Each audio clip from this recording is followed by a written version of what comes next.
magandang araw po sa inyong lahat. Ito po yung pusit. Dried pusit po ito. Ayan. Ngayon, huhugasan natin ito ng mainit na tubig. Para po malinis talaga ang ating lulutuin ngayon. Ayan. So, ibubuhos lang natin yung mainit na tubig na yan. At ibababad natin yan para mamatay lahat yung mga bakterya na mga nakakapit dyan, yung mga hindi ka nais-nais na ano, yan.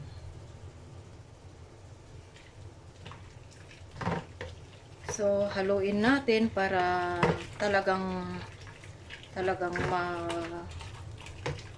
mamatay yung mga nakakapit na hindi pwedeng madagdag sa ating lulutuin ngayon.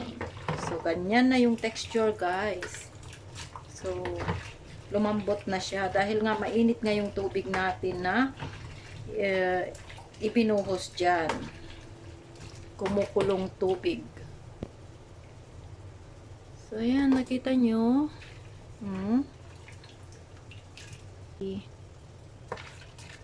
So, ito, ibubuhos lang natin ito.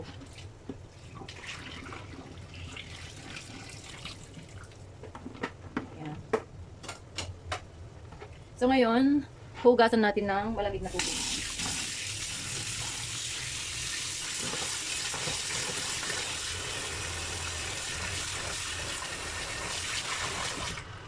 So, ganito na siya, malinis. Ayan, kita nyo.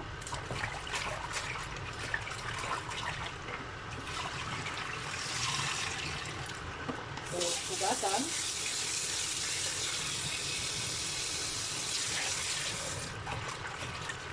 Actually, pag nakita nyo na malinis naman na, so, tama na yung hugas.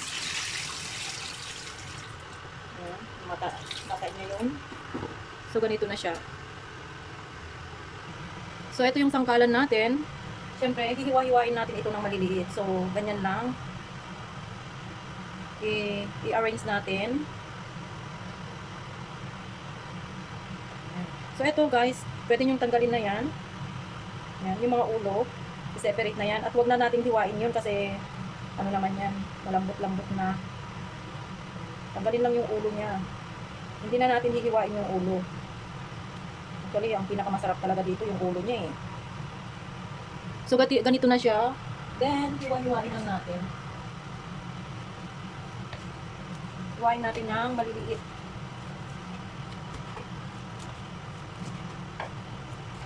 Yan.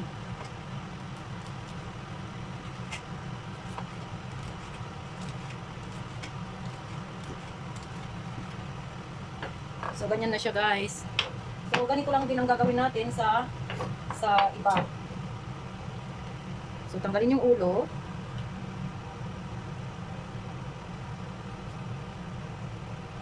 Yan, at i-arrange lang natin. So, ganyan lang. Yan.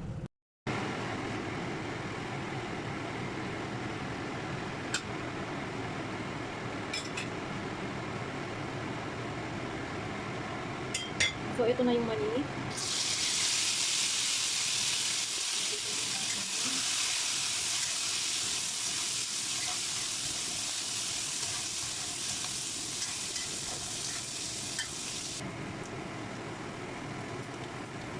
Ngayon guys, ilagay na natin itong sili.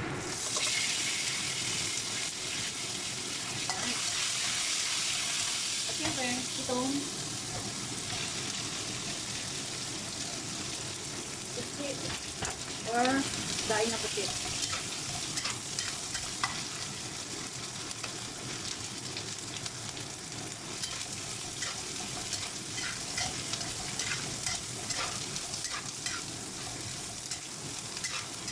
Haluin lang natin ang haluin yan hanggang sa maluto.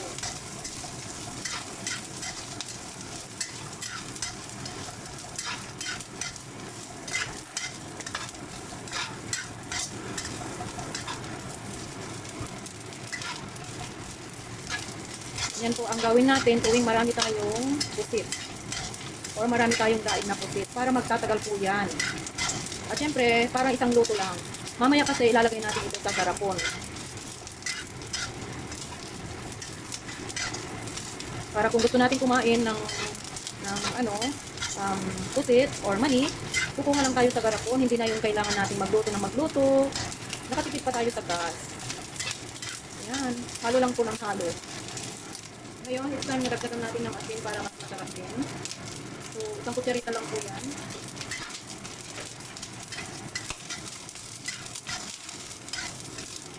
Maluluto po yan.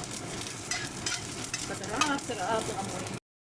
So, ito na ang ating pulutan ngayon. Ayan, napakasarap. Yun.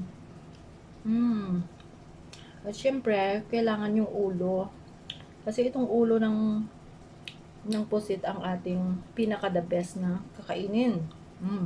Ang pulutan. Yan, guys. Please like and subscribe. Bye-bye. Thanks for watching.